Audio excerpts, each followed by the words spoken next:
Right, hello everyone, and welcome to a different episode of Behind the VR Headset. Normally, it's obviously in the OS with avatars, but we've got real human beings this time. So we're going to talk about the PSVR2 and just some people's experiences.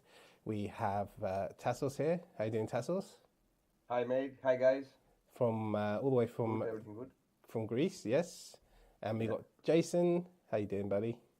What's happening, Giza? How are you? Hello, everyone. Hope everyone's Yeah, doing okay. yeah, good, thanks. Yeah, so sorry, we got a little bit late.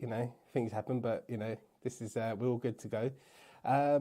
Yeah, so you guys got the PSVR two. It's only just come out this week, basically, hasn't it? So um, yeah, so just going to talk about your experiences and thoughts, and just some feedback and stuff on what you think of it, basically. But yeah, first of all, full disclosure, I don't have a PSVR two. I will get one eventually, but at the moment, I don't. I just don't think it's for my channel. I think I'm going to wait a while for some more games, but I will definitely get one at some point. Yeah, so let's start with you, Jason. What's your background Wow. in VR? Yeah, put you on the spot. I'm first, isn't it? Yeah, so Wow, okay. tell us about um, your first VR experience to now, like all your headsets you've got, and just start from the beginning so people get an idea of where you're coming from when you're talking about stuff. Okay. So let's take it back. Well, my first introduction to virtual reality was in 2017. I basically heard about it in Yeah, 2016 because obviously the PlayStation VR had been released and it was yeah, something that I wanted to get, but at the time I couldn't really afford it because it was 400 euros just for the headset, and then you had, I don't know, 80 euros for the move controllers, and then about 50 or 60 for the camera. oh So damn, I was like, right, I can't afford it, but I definitely would like to get into it because I've always had a PlayStation. I yeah, love console gaming, console gamer. And I was like, okay, I would love to get one, but now I can't afford it. And unfortunately, in the April of 2017, yeah, I saw on Marketplace someone was selling one for 400 euros, and it was like the headset, the move controllers, and four games. And I was like, mate, I can't pass this up. I need to get on this straight away. yeah. So I messaged the guy. He came round. I put the headset on, and the first game I played was Robinson's The Journey, and I was like, "What the hell? This is Yeah, just crazy. This is like I've never experienced anything like that." That was like my wow moment in VR, and yeah, and I've loved it ever since. And then eventually I got a PC because I wanted to try PC gaming. yeah. And then I got a HP Reverb G2, which I got on sale. Uh, and then I got no, a Valve Index, and I got that second hand. Right. And yeah, I really enjoyed both of them. The Index was fantastic, great field of view, great comfort, great audio. Didn't really like the glare, um, and it had a little bit of the side door effect. So, and the resolution was a little bit low, but it was a good experience for me to have. So, fast forward now to the PlayStation VR 2. Obviously, I knew I was going to buy one. So, I ended up selling my Index. And then with that money, I bought the PlayStation VR 2. And I was like, I saw the reviews and I was like, this is going to be amazing. I know my expectations are not going to be high. I already know what the hardware is like. I've already got the experience in high end VR. So I know what to expect. Okay, yeah. So we'll get on to your experience with the PSVR two. Let's ask Tassos. Where did you start in your Yeah. VR journey? Can I ask something very quick, Jason? Yes, mate. You got first the G2, right? Yeah. I got the G. Do, I got the G2. do, Yeah. do you think that you will notice the flare if in the index if you haven't bought the first G2? No, Not because the I glare, the screen door effect. no because I noticed it. I noticed it when I went into the headset. And Yeah. because I had read a little bit about it before, I was like, Yeah. okay, I know what this is. I mean, it wasn't a deal breaker though. I mean, for me, I could still play the games and have fun. So, but I noticed it straight away. I mean, but it wasn't a deal breaker. Okay. Okay. Yeah. So about me, I'm start VR. I heard about VR like 2012 when it was the Oculus. You found it, that you have to fund it. How's the Kickstarter? Yeah. Yeah. Sorry for my English, guys. You have to accept that. My English is sometimes good, sometimes not good. It's all right, mate. So Your English is good. Don't worry. yeah, I heard about this thing Oculus when it was about before the Kickstarter, and also when Sony said about Project Morpheus, it was like in the same, same time, Project Morpheus and the Kickstarter of the Oculus. But I come to VR from I had like something like 7 years away from gaming and all this. So when I returned to gaming industry to play again and all this stuff, I knew that Oculus Go was there. I just reading, from sites and all that Oculus Go it's something. So when Quest came out, I didn't know what was better, what was between these two things. And I started watching videos that Quest makes motion controls and all this. I had no idea that PCVR existed. I thought it was the Yeah. same thing like, for example, someone with Oculus Go has the same experiences with someone with Rift. I didn't know the differences and all this. So I started watching some videos of VR YouTubers about the Quest and the comparison with the Go and all this, and I understand that Quest is like with hand moving and all this, and it was like revolutionary for me. So I did everything to my power to get the money to buy Quest 1. Quick disclaimer, Greek retailers, they sell it like 700 euros, both of the devices. 700. Wow. Quest 1 and 2, it was 700 euro for us here, even though it's not the official price. So when I bought the Quest 1, first game was Seirento Untethered. Yeah. The motion sickness was crazy, but I loved it. I didn't care about it. So yeah, that's my. And then I bought Quest 2. Also, I bought a PC to have a PC VR, medium PC. Very important for the discussion we're gonna have. That my PC was medium rig. It's not like 3090 or 2080 Ti and this. I have to work around with algorithms and FSR and all this to have good quality in my gaming. Okay. And when I saw the PSVR 2 was coming, I tried to gather the money for the PS5, and I got it. And yeah, cool. that's, Yeah. Very quick.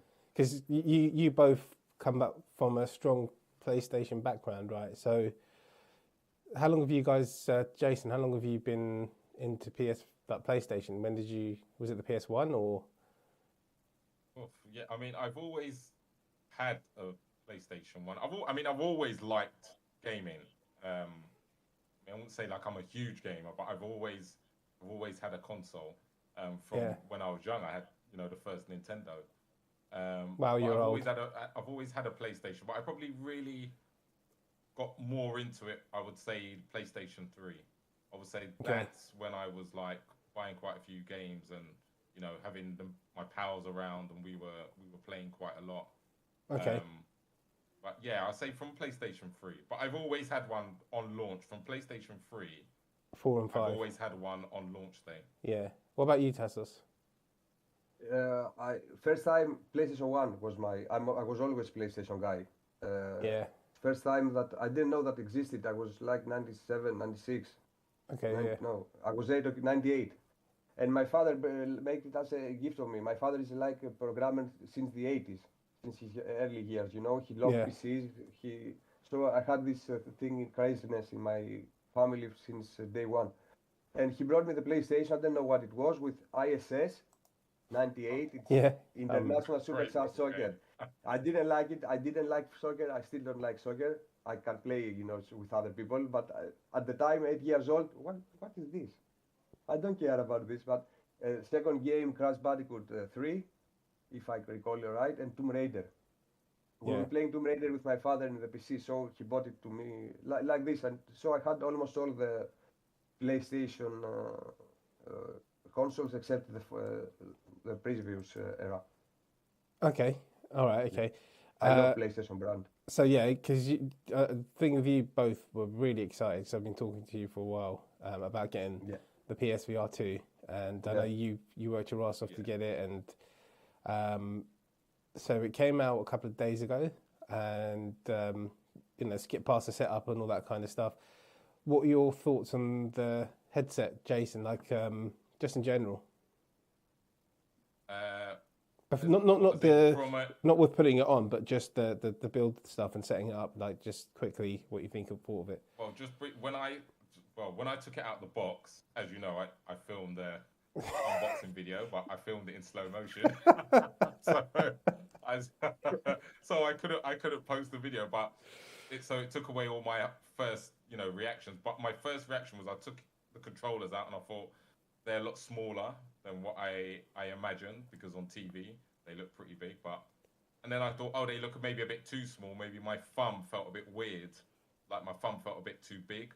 But all in all, I thought these controllers look really good. Yeah. Then I took the headset out and I thought, this feels like a toy. It feels cheap. It feels flimsy. I was like, it feels really crap, But I had to say to myself, listen, it's not about what it really looks like or the feeling of the plastic. Yeah. It's all about when I stick it on my head, what is it going to be like? But that was my first impression, like poor build quality.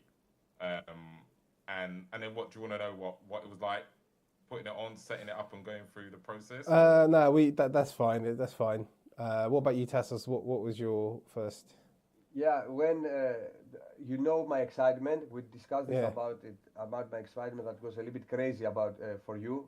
Why he's so excited? Okay, it's just I told you something. So I ordered, my girlfriend make me a surprise, and she ordered it also from another retailer, because maybe my retailer would make something wrong, and that's the case for me. So I was lucky enough. I imagine that I make the unboxing inside the car, that someone drove me there. I wanted to see what is this. I couldn't help myself. Yeah. And make a video in Greek about it from my channel. But it's not like everybody was saying that it's really not heavy, really not light. The other word, light, yeah. But when I said, okay, it's not so light, but when I wear it, it was light. It's one of the most comfortable headsets that I wear, and especially coming from Quest 1 and Quest 2 with a crappy head strap, very cheap third-party one, like 10 euros or something. Yeah, but with the controllers, when I saw them, I said, okay, that feels nice. But when I use them, it's a different thing for my hands. If you want to, I can say it now or later. No, that's fine. It's just like your first impressions. Yeah, no, I like it. It. Outside of the box and all this, okay, I say, okay, it was beautiful. It has to do that. The architecture of the design, it's similar with the PS5, So it's like brothers, or it's good. It's very beautiful together if you put them together. Yeah. Okay. Yeah. Okay. Yeah. So, Jason, do you want to? Let's just jump straight into when you first put the headset on, the first game you played, what you thought, and stuff like that. Okay. Well, when I first put the headset on, I thought, actually, this feels really good, and it was pitch black inside. There was no light leakage, and I was like, okay, this feels better than I expected. When I looked at it and I felt like the part at the back and the front part, thought, I don't know if I really like this, and I put it on and I went, actually, this is really good. Like, I'm really surprised how comfortable it felt. So turned it on, did the setup, and I thought, this is great. The eye tracking, when it's telling you to move and put your eyes in the middle, I thought, this is fantastic. This is mind-blowing. And then you do the eye tracking and you move your eyes all around the dots. And I thought, okay, brilliant. So the first game I put on was Horizon, Call of the Mountain. And I'm a Horizon I love Horizon. I mean, I bought the first game and I loved it, and I bought the second game and I loved it as well. So I was really looking forward to playing this game. So get to the first scene, got like a hood over your head. They take the hood off, and my expectation just went like, what the hell am I seeing? Like, I couldn't believe it. I was so underwhelmed. Like, there was this weird. I thought you were going to say you're overwhelmed. Yeah, me too. I That's thought what I thought. No, that's I was perfect. underwhelmed. No, I was Okay. underwhelmed. Yeah. I sent it to you when I sent you the voice clip. Yeah, just sorry, mate. If you could go through, literally what you said in that voice clip. Sorry, I forgot. Yeah. Well, it was more or less basically. I saw this weird haze, which we now know people would say it's the Mura effect, which is, and basically I saw this thing, this weird filter, and it straight away I was like, what the hell? And like it straight away reminded me of the PlayStation 1, because I remember on the PlayStation 1 it had this weird kind of effect. Like a filter. And Like and the truth is I got really disappointed, and I was gutted, and I thought, everyone said this game's so beautiful, but I couldn't even look at the beauty of the game. All I saw was this weird like filter. So I played it for 5 minutes, 5 or 10 minutes. And I took the headset off and I said, I don't know what's going on, but I don't like that. That's really distracting me. And then I straight away sent you a voice message. I said, I have to tell someone. And I said to you in the middle, I said, I was disappointed. I can't believe what I'm seeing. I don't know what this is, but it's just distracted me. And then you sent me a voice message and you said, maybe, go back on it, try it for a little bit longer, try some other games, and see how you feel. So that was my first impression. So maybe we'll get Taz's first impression, then I can tell you what happened afterwards. Go for Taz. I can keep hearing you, no problem. Yeah, would you want me to carry on and tell you everything, or? Yeah, okay. Or do you want to Indie, what you prefer? Indie, what you prefer? You go, Tasos. It's fine. Yeah, that's cool. Okay. So for my first impression, I download. I want to try everything. I had download already the Resident Evil Village mode. Yep. Gran Turismo, and I was downloading Horizon. I had in my mind something that GT said in his review, or something, early impressions and all this, about the net feel like. That's Mura, I don't know the word exactly. Like you are seeing the world, the VR world, through a net. Yeah. So before I put it, I say, okay, maybe this will happen also. I must set my expectation low, but my expectations were already high, very, very high, Yeah. I was probably with some NDA or something the people had, they couldn't discuss about this. And they give us all the good, the good of the headset. So when I heard about this, and I put it anyway, sorry, I'm taking a long. I put the headset, I tried Gran Turismo 7. And I already knew that what this was. I said, okay, that's Mura effect. Okay, but in Gran Turismo 7 it wasn't so bad. Yeah. It was there. I told you before in the call that we had that it was looking like the old television that had like snows, sometimes. Yeah. And especially when you have sudden changes from environments, from light environments to dark, this thing.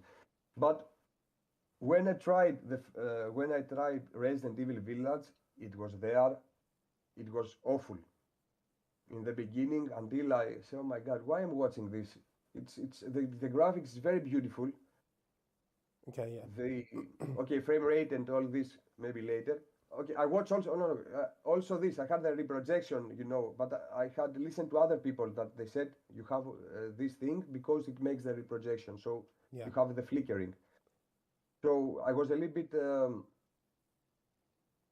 driven by those from other people to see these things and all this. Maybe if somebody not informed me that this is there, I wouldn't get noticing. Quick disclaimer about this, But in Resident Evil Village, there is a scene, you know, from when you start the game, that it's like low light in a house and all this. Yeah. Then you go lighter, more dark places in the beginning of the village. You have only your flashlight, but where it's change, you go to a house again, and it's open, and something happens there, and then it's day when you go out of the house.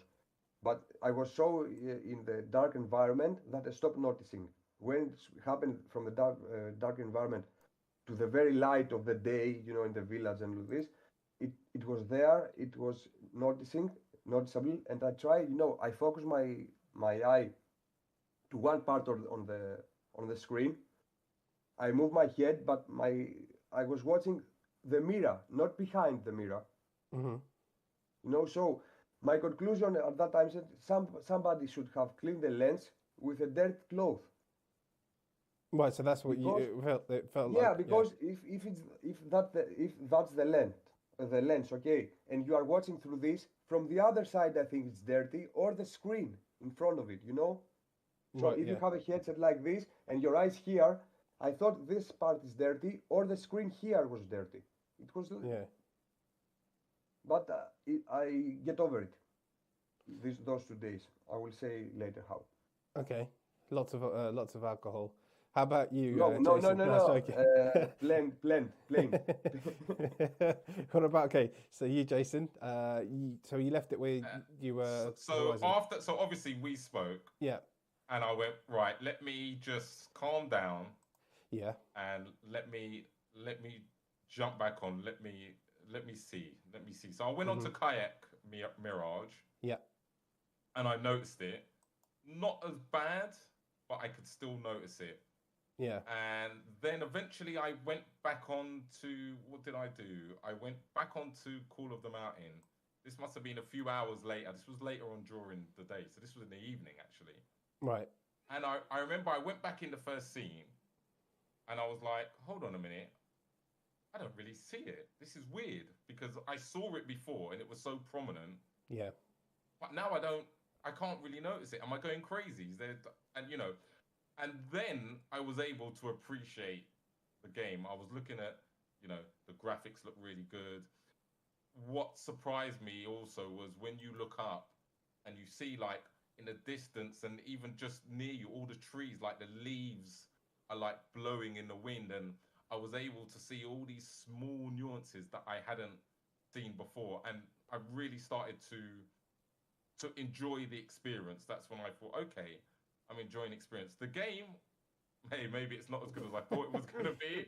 That's another part of the story. But going back to the Mura effect, I was like, okay, I'm not really seeing it, but am I going crazy? So then I went on to like Reddit and Facebook and to see if other people had been seeing this, because I didn't see people in reviews talking about it. Not And at this all. is another Yeah. thing.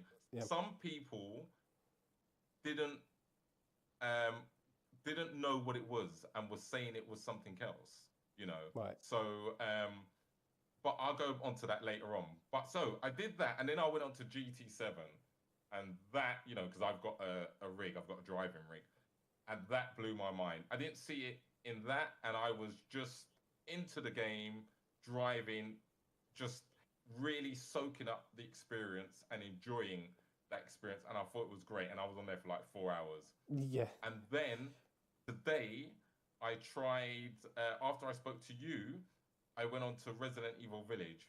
Okay. And the tutorial part, didn't see it. It was fine.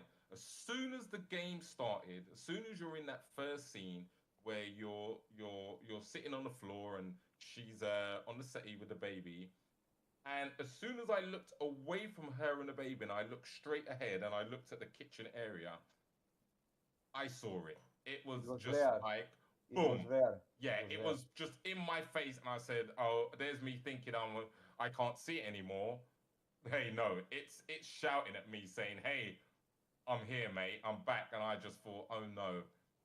And even that game, I found that part of that game, because I haven't really played much of it, but that was poorly optimized, because you're moving, but you're not moving using the controller. You're not in control of your movement. And that kind of made me feel a little bit kind of dizzy. I've got to say, I felt really, really weird And then after that first little scene, you know, you end up at the crash site, and even there, I saw the Mura, and I was like, this is so off-putting, you know.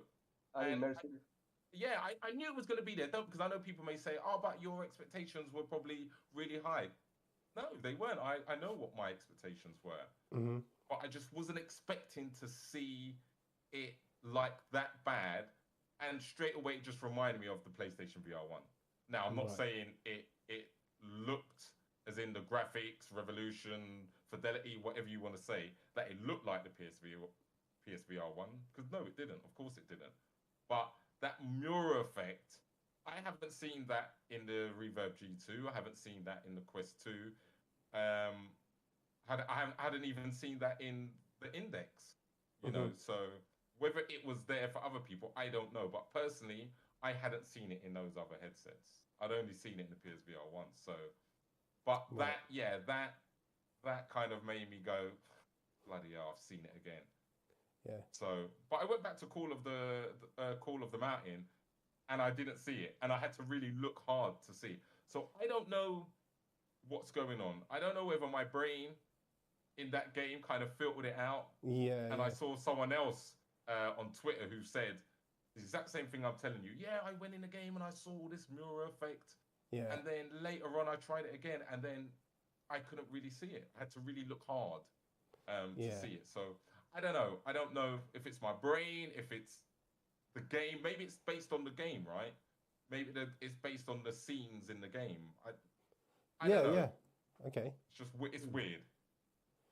Yeah. It's weird. But people, what also be good to talk about is what some of the reviewers are saying and some of the people are saying, because I'm seeing a lot of people are calling it something else, and then later on they're coming out and they're saying, oh, actually, it's not that, it's this.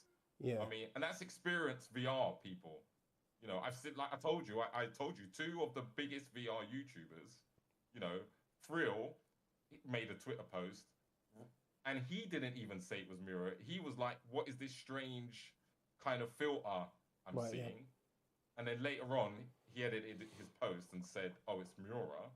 And even Mike, VR Oasis, you know, one of the best VR YouTubers out there, right? In his video talks about screen door effect.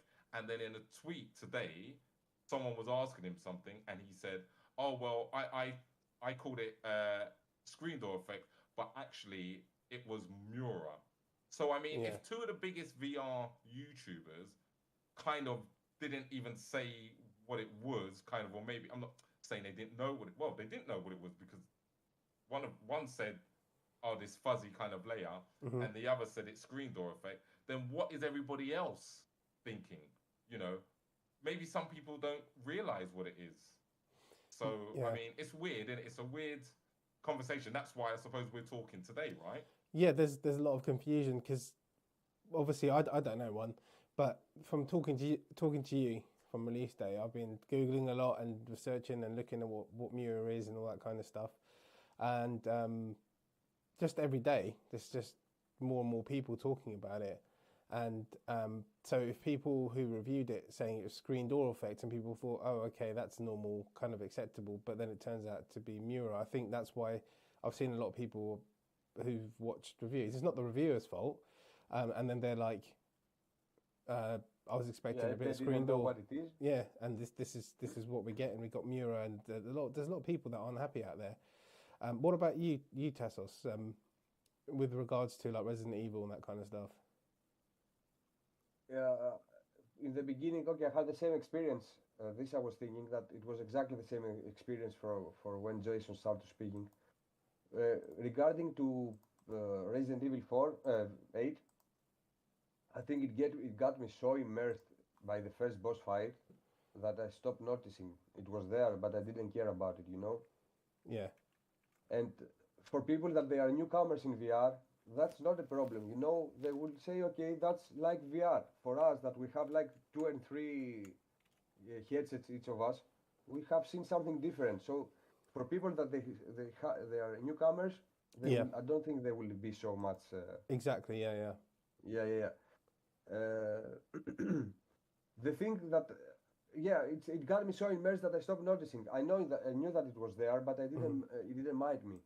Not noticing, didn't mind me, because it was very good, the game and the experience and all this.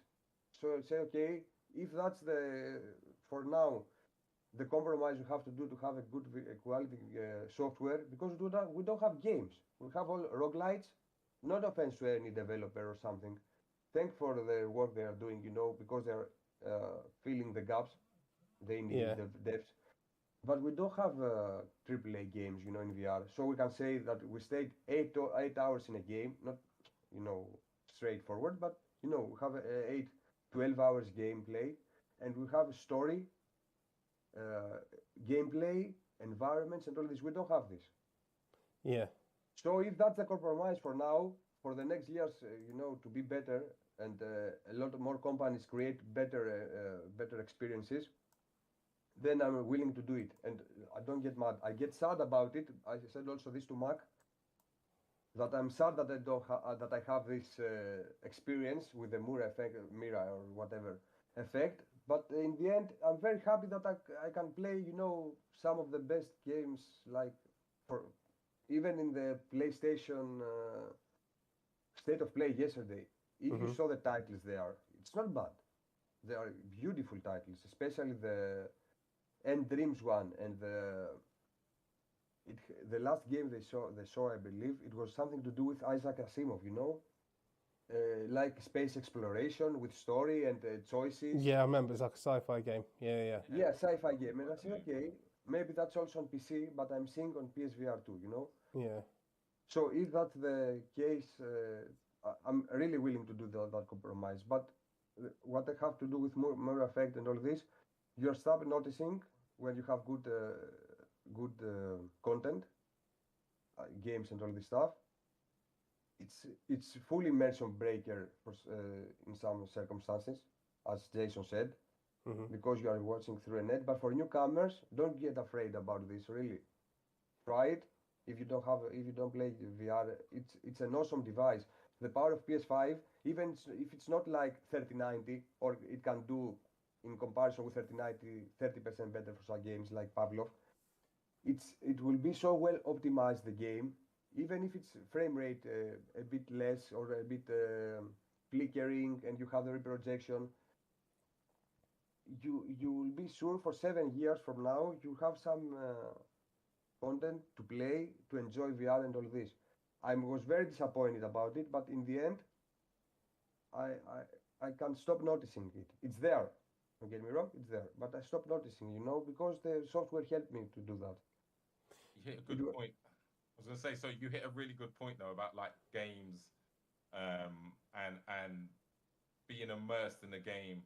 As long as we get good content, right? I mean, we can look past that because we love PlayStation, and like I said to Serge, I'm invested in this ecosystem. I've bought loads of games, and I can't wait to play them all.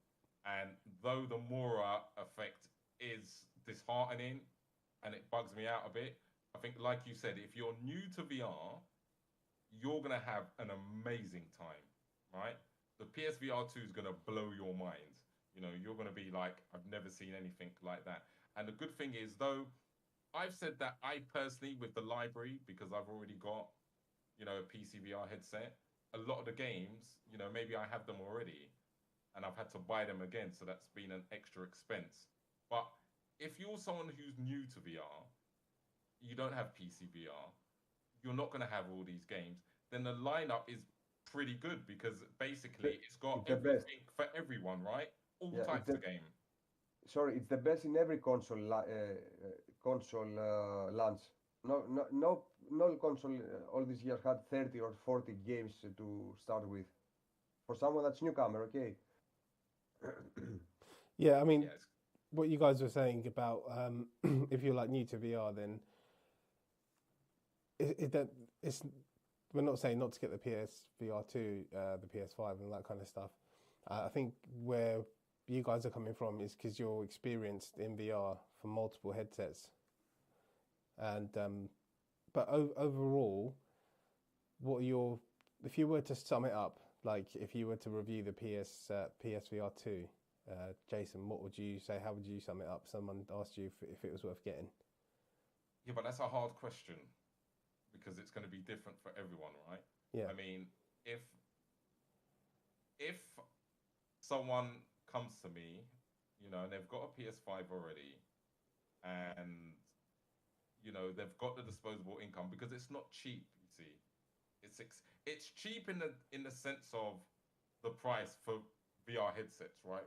We all know this, yeah. I know people go, "Oh, it's expensive," but when you look at the price, when you look at the price of other VR headsets, it's not really and the technologies, right? Yeah, especially for what you get. But it is expensive to a certain degree. Of course it is. Yeah, it's. I'm in Spain and it's 600 euros. So and I'm lucky that I was able to sell my index to be able to pay for that, because maybe if I didn't do that, maybe it would have been a bit of a problem, right? But I would say, listen, if you've got a PSVR, if you've got a PlayStation 5, yeah, and you want to experience VR, and you've never experienced VR before, it's a no-brainer. That is a listen. If you can afford it, buy it.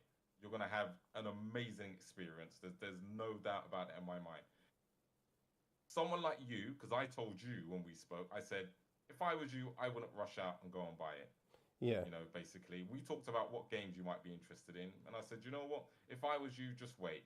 I don't feel you as an experienced VR person is going to be missing out on that much. Maybe some people may disagree with that statement, and that's fine. But I that's how I feel. If you've got PC VR headsets already, like a G2, Pico 4, and your expectations are, man, is this going to be better than these headsets? Is everything in it, the clarity, the graphics, whatever, resolution, whatever you say, am I going to go there and be wowed and think this is like a step up in VR technology? In my personal opinion, and I say my personal opinion because I know what people are like, I will say, mate, lower your expectation, because maybe it's not going to be like that for you, right? For me, it's about the games. If they can produce really good AAA games, then we're on a winner, right? Because sometimes it doesn't really matter about the hardware and the technology, because it seems like hardware and technology is shooting up, bam, bam, bam, bam, bam, bam, bam. But our AAA games and the good games, they're playing catch up. And what do we prefer? I prefer good games. Give me good games over the better hardware. I can live with that. So, you know, my opinion is, listen, if you've got money to spend, do it. If you've got a Quest 2, do I prefer it than the Quest 2?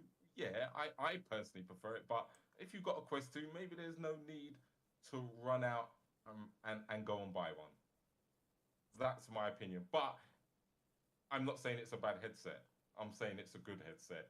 I'm saying that the experience I've had in it, if I take out the Mura effect and how I feel about that, then I've had a great experience with the PlayStation VR.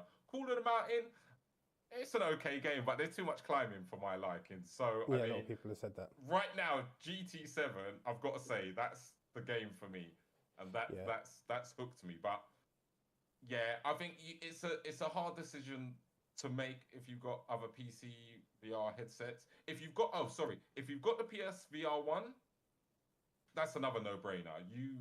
If you enjoyed the PSVR1, huge difference.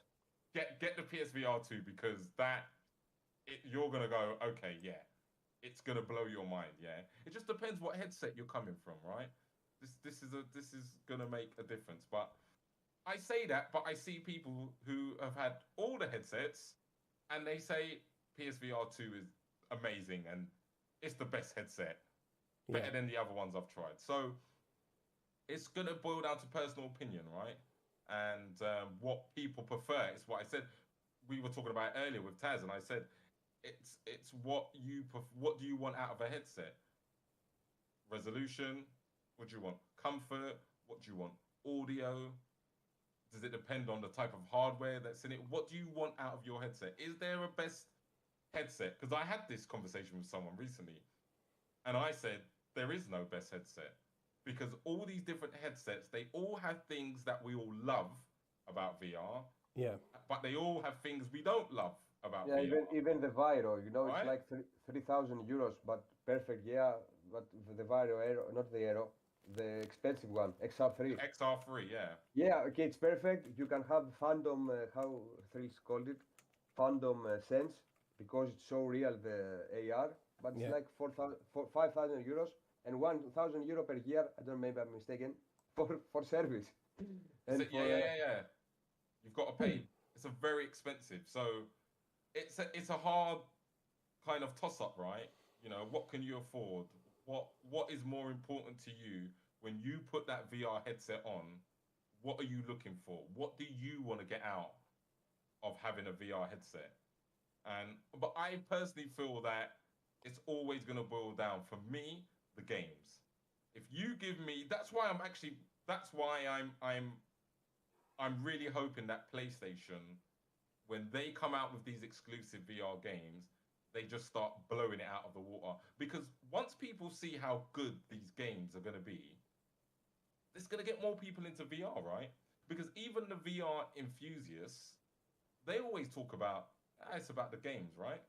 If we get better games, this is what's going to help VR grow.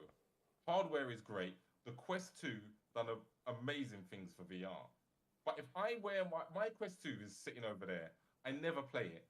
I mainly use it to show my friends what VR's like, and I'll bring it round to their house. Yeah. But I never really play it, because when I play a standalone game, I'm kind of like, oh, do you know, I kind of want a little bit more. Maybe I want better graphics. Maybe I want a full-fledged game. And that's why I go to PC VR, or now I go to the PlayStation Yeah. VR. So, but I like the Quest. I think the Quest is great. So this is what I mean about, I like all my headsets for different reasons. Yeah. I love the Valve Index. I feel a bit gutted that I sold it, but I had to move on from it. It had things in it that I said, you know, I can live without that. So yeah, Yeah. That's what it's about. What do you want out of VR? But if you're a newcomer to VR, get the PlayStation VR 2. Yeah. It's a no-brainer. Or if you've got a PSVR 1, no-brainer, get it. Yeah. You can afford it. what he said, exactly. I agree. I'm that way. I don't know, I can see, you are like this to me. All right. Yeah.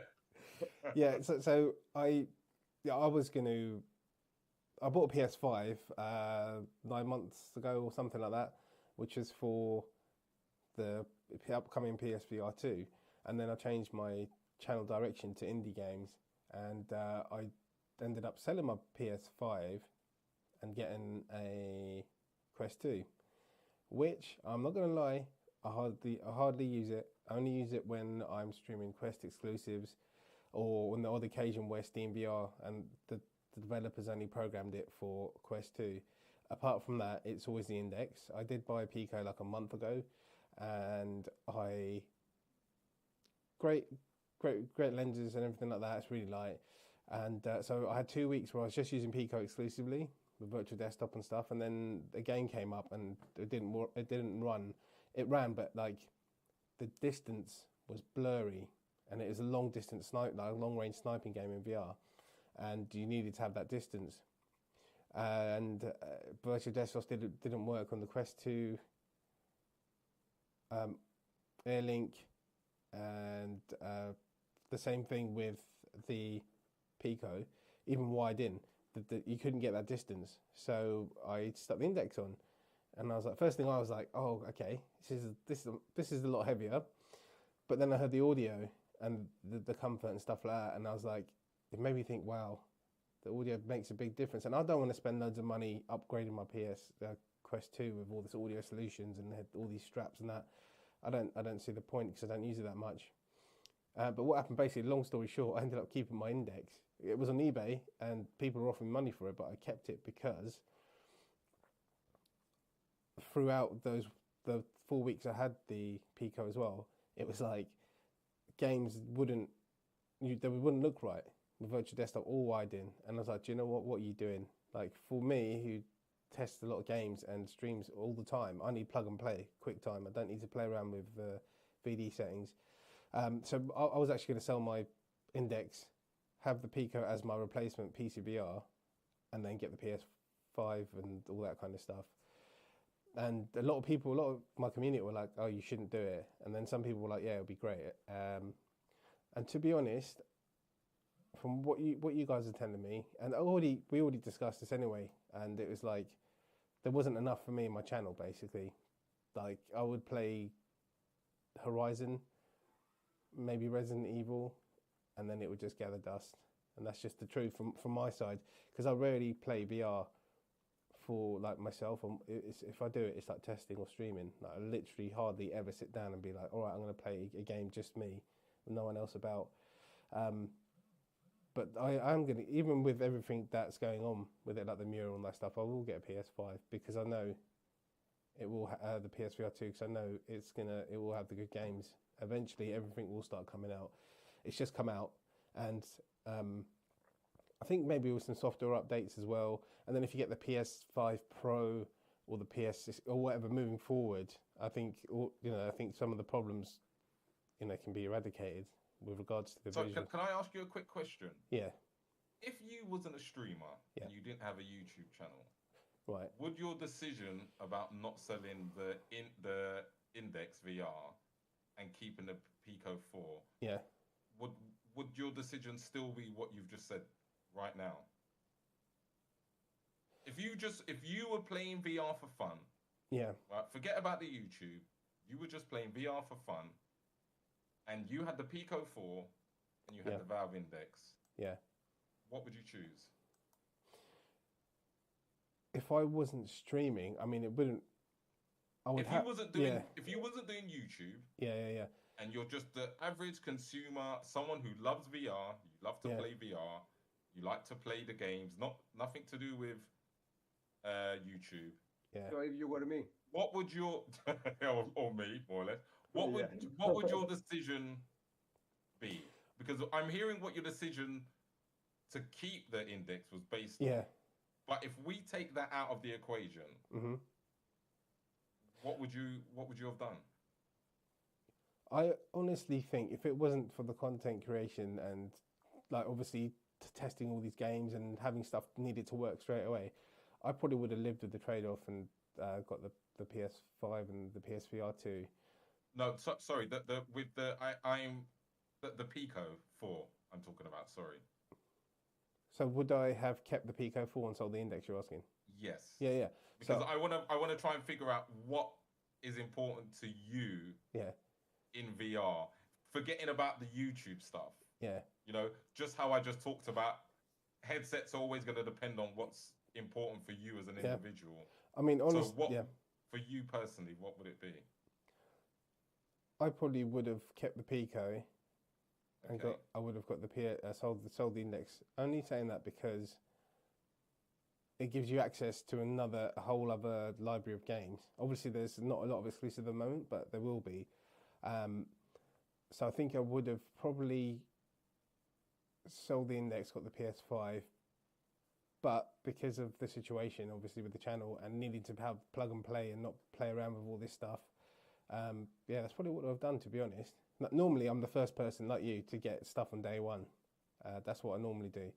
I was just a little bit, because of the situation of indie games and stuff like that. That's why one of the main reasons I decided not to get it.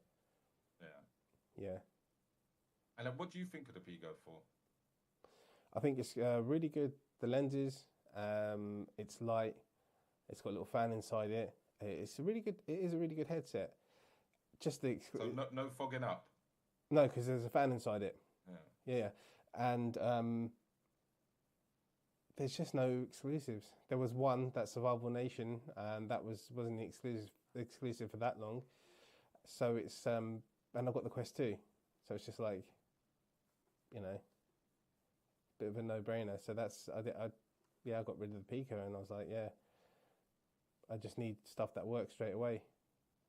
And when I first got my Index, the biggest thing for me was I don't have to piss about a virtual desktop anymore, because that was so annoying. And people say it is great, but certain situations, What about you? You're talking about streaming, right? We're not talking about just your average person who just goes onto virtual desktop and wants to like stream or play a game. You know, you're talking about streaming it, right? Playing the game, streaming it on your channel. Yeah, but then even then, the virtual desktop, the visuals, I did try a lot of different settings and asked them different around and stuff, like long draw distances in certain games and just high. Yes, I mean obviously I can always upgrade my PC and stuff like that, but I don't with the Index just straight up plug and play. What about you, Tasos? What would you say? Someone asked you about the PSVR2. I totally agree with Jason on that one. Yeah. Actually, most of the things he said. But yeah, if you have the money, okay, first of all, for me, it's not expensive, okay? Because for the same experience, to have it on a PC, you have to give like 3,000 euros, you know, Yeah. to have a decent PC. I bought my 2060 graphics laptop, like what, 1,200 euros. And 700 euros my Quest in Greece. Okay, even if it's even in the normal price, 400 euros, it's like 100 and 600, 1,600 euros. It's too much money. Okay, and I'm telling this, I want to say, I have a medium tier PC. The experience I have in game, it wasn't nowhere near. Sorry, Tasso. Someone's asking what's 1,200 euros in the chat for. That was your PC. It's like for you. Imagine how much is PSVR for you in UK. Yeah. How much it cost? 560, I think it was. Okay, for us it was 600 euros. Right. Okay. So I don't exactly know. You know, in euros, in US dollars, we are something like 20. I'm not exactly. It's like €1. It's like two. So it's about 600 quid. Someone's saying it's about £600. Yeah. Oh yeah, something like this maybe. Yeah. So no, the 3 games I played in PSVR, it was comparison to my 2060 RTX 2060 laptop. Mm-hmm. Here was the laptop, here was the PSVR in games, in quality of games. Right. Okay. Okay, but if I could play the same games on PSVR 2 with a Quest 2, I would be, you know, without the Mura, without all this. So what are you saying? If you could play the same games? If I could play the games I played on PSVR 2. Right. But with Quest headset, with PlayStation 5, but with Quest headset, I think the experience would be better as in no Mura effect and all this. Right, because at the moment I can't get that it's 2040 by 2040 and Quest is 1938 or whatever. It's very small, the differences, you know. And I have in occasions I use in my PC. I can pump up the graphics really high, you know, with FSR and all this. FSR, yeah. The clarity of the Quest, the lenses of the Quest, it's better. I have to say this. The clarity of because we have all the Mura effect and all this. Okay, that's the bad things. The headset, it's light. It gives you awesome games for now, even though it's few. For someone like you, yeah, I'm not recommending. I told you buy it, so we can play together. Please buy it. Yeah, he was on my case. I some podcast before, virtual Rekd podcast, I made all your chat saying to you buy Quest, buy PSVR 2. Yeah. But for someone like you, I agree with Jason. It's not necessary at the moment. So for most people on our community and your YouTube community, they already have a Quest. Yeah. If they don't have money to buy, or they don't want to buy 3,000 euros PC, and they have 1,000 pounds or 1,000 euros or $1,000, they have to buy it, both of them. The PlayStation 5. For 600 euros, PlayStation VR 2, as a headset, it gives you very good technology. We haven't seen a consumer headset. If you will see them in a computer headset as in a consumer headset, it's cost at the moment 1,200 dollars with Quest Pro to have eye tracking. And at the moment, games in PC doesn't support it. Yeah. No, you don't have the foveate rendering and all this. even with the problems I mentioned before, I'm 100% saying to the people, buy it. If you have Quest 2, if you want to experience high fidelity VR without buying a 2,000 euros PC, 2,000 quid PC, buy a 1,000 quid PSVR2 and PS5, and you have the experience that you are wanting. Because compared to standalone, I don't care about the Mura effect. You know, compared to standalone. Even with tricks and with sideways to change the resolution, all this to go a little bit up. With Quest 2, yeah, it's standalone. It's a mobile processor. Yeah, I'm 100% say to people to buy it if they don't have a PC already, and if they want to experience high fidelity VR with less money. Yeah, because that was going to be my question for you guys. Yeah. Well, I wanted to say something. Sorry, I want to say from before with the controllers. My problem. I don't have this with Quest. You know, Quest controller. It's like this in the. It's okay in my hand. It's a little bit thinner here in the. You see, in this area, it's thinner a bit. I think. I have to squeeze them. You know, with power. In my mind, you have to squeeze them for some reason. Maybe because the button. Yeah, it's not like analog. It's like just a button in the end. So it's like here, and you just press it. It's already here in PSVR. I was squeezing it, and I was playing. Maybe I was so immersed, and I was squeezing it. You know, in Resi Village. So it's a bit small. I would love them a little bit more. A bit bigger. It doesn't feel like it's there, does it? It doesn't feel like you're doing anything, right? Yeah. It's like it's not there. It's a bit like with that you know I'm gripping it. I press it and I'm gripping. With the PSVR2 control, you kind of it's like, oh, okay. It's like, oh, a little soft touch, you know. Okay, the haptics of the controller is also nothing you ever experience in a VR headset at the moment. And I would love to see this feature in future headsets, you know. Another controller. And what do you reckon? Do you know what I really loved? There was a few bits, like in Horizon, when you stick your hand in the water and you feel the haptics going up, you know, you never feel anything like that. And then there's a bit where you go under like this bridge and it's got the vines hanging down, and you can like touch the vines, and the vines move as you move your hand, and you can feel that kind of little vibration as you move the like those little things. For me, I was like, that's amazing. Like I've just never experienced that in VR, and that kind of helps with the immersion, right? It helps you feel like you're there. And there's another part where you go the save points, these little fires, right? Yeah, and the little fire, the camps, right? If you put your hand over the fire, you can feel like the vibration, you know.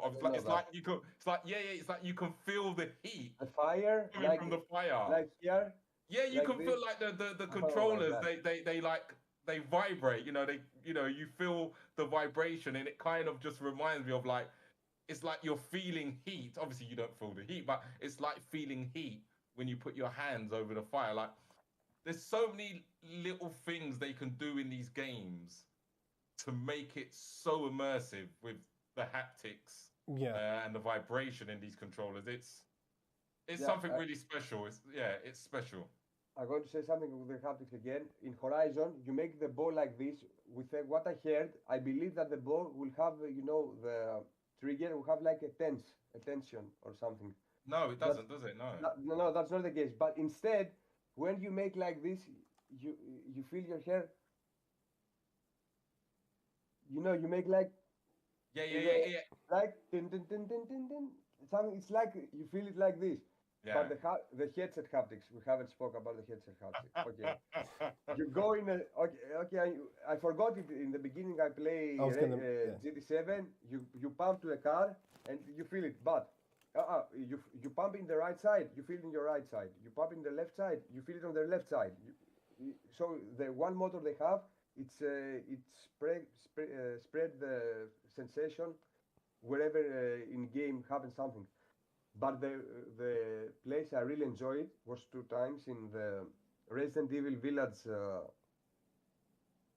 shooting range. You have the shotgun, you make, and the headset, vibrates like it, like that has this. And the second time also in Village, in the beginning, when you are in the village in the house.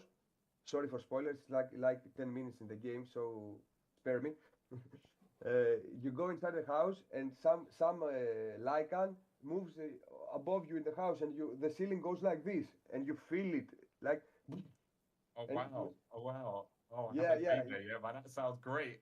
yeah. It's awesome. Not like, because when you heard about it, it's like, oh my God, it's like an earthquake here, and it will be annoying. No, it's very settled, very well optimized. This feature, Yeah. Would you say that compensates, obviously, like with the mirror effect and stuff like that? Do you think that obviously that makes up for it a bit as well? Because normal headsets don't have anything like that. Like, it's just a straight headset. I mean, the vibrations are pretty standard, aren't they? It's not like because I've used the PS5 controller before, and the haptics and the triggers and stuff are like, it's a bit less. It's a bit lesser, sorry, than PS5. right. A bit less noticeable. No, it's there. Yeah. Not so hard as PS5 controller, but still very enjoyable. We didn't have this also. Can you Sorry for idea. yeah. Can you adjust the strength of that vibration Yeah. in settings? You Okay. have strong. It's the normal one. Yeah. Okay. Would you like to tell me some fast about the menu? If you are in game, you want to tell you? Jason? Oh, sorry. Sorry, say that.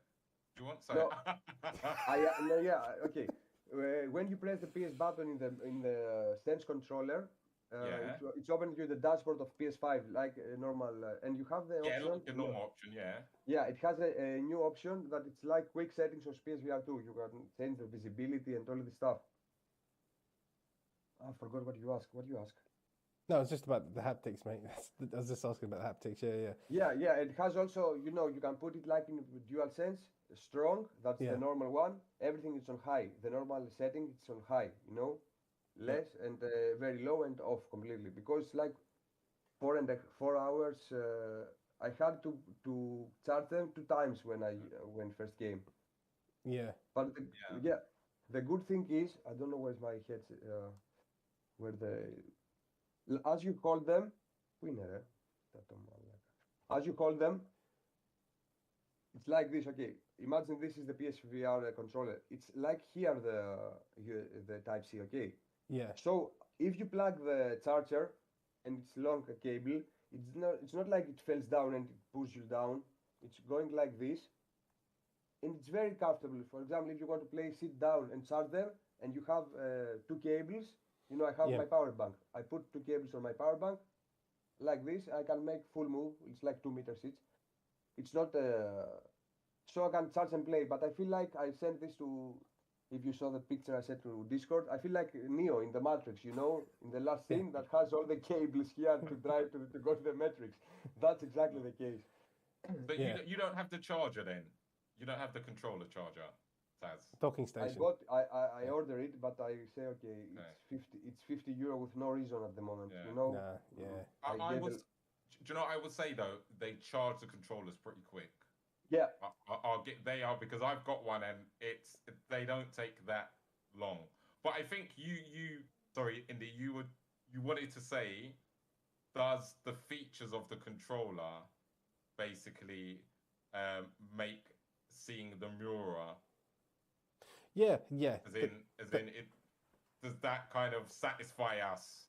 Yeah, the headset haptics. Forget about the Mura, right? Yeah. I mean, for me, it's how immersed am I going to get in the game? Because like I told you, with Call of the Mountain, the first time I put the headset on, I saw it and it broke me out of immersion.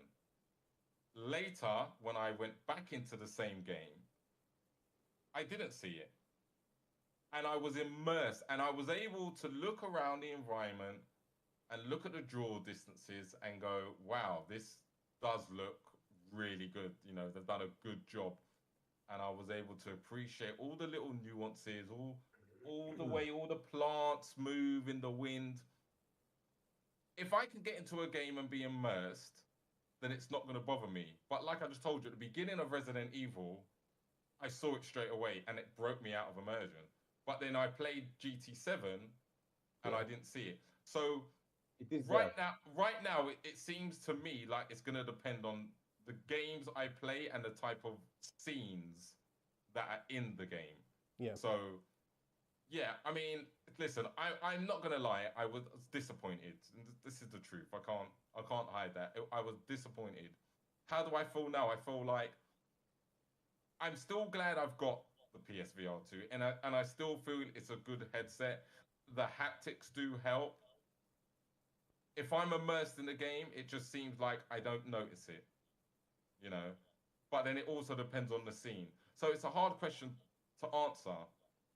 Because partly I can say yes, I can hear myself. Yeah. Is there something going on with your? No. No, We've all got yeah, headphones on, hear so you you shouldn't be okay. able to.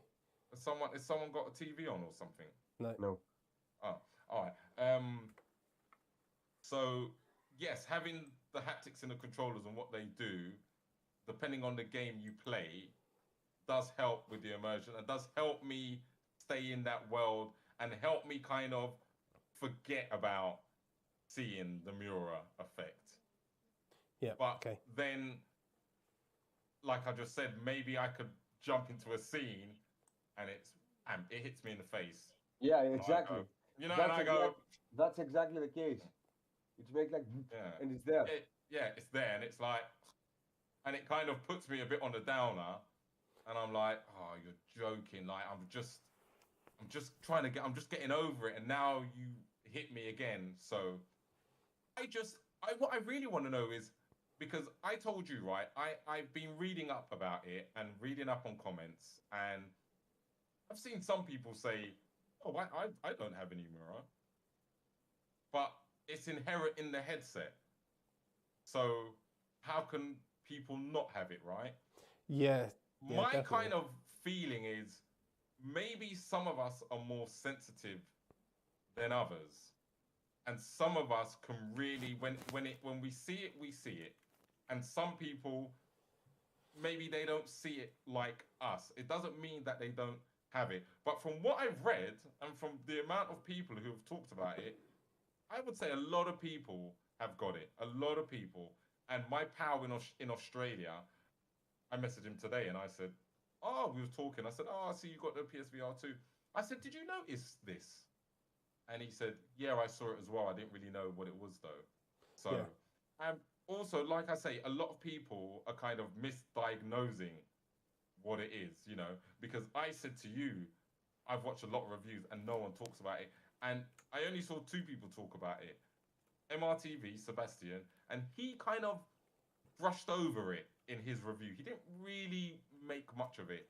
And then Tyrell Wood, who spoke about it, and he was the first person who really kind of spoke about it with clarity. Right. But I just told you, MRTV, Sebastian just done a video about a couple hours ago, and he talks about the mirror. And he says, and that's when he really kind of talks about it. And what was that's his where take? I felt, yeah, that's where I felt like, okay, he's bringing it up now because people must have been talking about it. Everyone's talking about it. It's know, everywhere I go. And, Yeah. And it's like, and like I say, I've gone on Facebook, the Facebook pages, the Reddit, and people are talking about it. Some people aren't though. Some people are not talking about it. I also think some people are saying, when they're saying, oh, the PlayStation VR2 is blurry, right? Yeah, Not I know what clear. you say. And I said to you, Serge, I think they're mistaken because people are going, oh, they don't know what they're talking about. It's not blurry. You're not putting the headset on correct, or you don't know what you're talking about. You're a hater. Yeah. I think they're talking about the mirror effect, but they just don't understand it. And that's why they're saying, oh, it's blurry or it's fuzzy. Because it's not, the PSVR 2 ain't blurry. Like, for me personally, I don't see it. It's clear to a certain extent, right? I mean, people go crystal clear, but what is crystal clear? Yeah. Right? it's not crystal clear like you're watching a 4K TV, right? do you know what I mean? So, but that's what I feel. And like I said to you, Serge, I feel some people are probably saying, oh, it's this, but it's not that. And it's probably the Mura. But people just don't know what it's called. That's what I personally think. Yeah. I don't know. What do you reckon, Taz? You were going to say something about... Yeah, you said about the other people that say, I saw like seven videos today how to eliminate the blurriness of PS5. And I say, okay, somebody did it, somebody cleaned it at last. Clickbait. I say, yes. And everybody say, move your headset like this, do that. And, okay, for some, like, so for us, we know that we have to do this thing. We made it all the time. We are like, or we take all the headset and we are, we are like this and we are cleaning it. But, yeah, nobody explained Mura from like it was. Tyler did it, as you said, but I heard it first from Gamertag. He said like a net thing. I didn't notice that in... Yeah, he said, okay. He said exactly that was because that was the best thing. You can describe it to someone to understand that this is it. You're watching the screen through a net. Did he say that in his review? Yeah, I believe he said it on his review. Okay, I'll have to watch that again then. I didn't. That must have skipped past me. Yeah, he said that. That's what I knew. And also Tyler made a more extending. Yeah, people say it's like Tyrell kind of showed it. Yeah, he kind of like was able to go, look, this is kind of what it is, and that you could visually go, okay, because it's hard when someone's describing something if visually you don't see it, right? Right. Yeah. It's hard. And so when someone visually shows you, okay, it's kind of this or it's similar to this, you go, right, okay, that's kind of what I'm saying. Because when you watch videos, it's not like you can record. It's not there. Like when you record a video and you watch back the video, you can't see it. So you can't go like, oh, look at my video of me in the headset. This is what I've seen, because people are gonna go, I can't see it.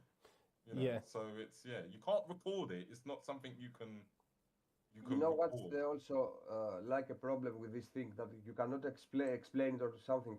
I make when Mac make his video about the PlayStation VR2 review, I write him a comment like this big on a mobile, this big comment. And I say, okay, I have this, and I try to explain what it is. Ask please, and ask if also other people have this, or it's just me, or it's just from a few. Because I was thinking that maybe some people have it, some people does not have it, because maybe the manufacturer of the screen is different. We don't know it.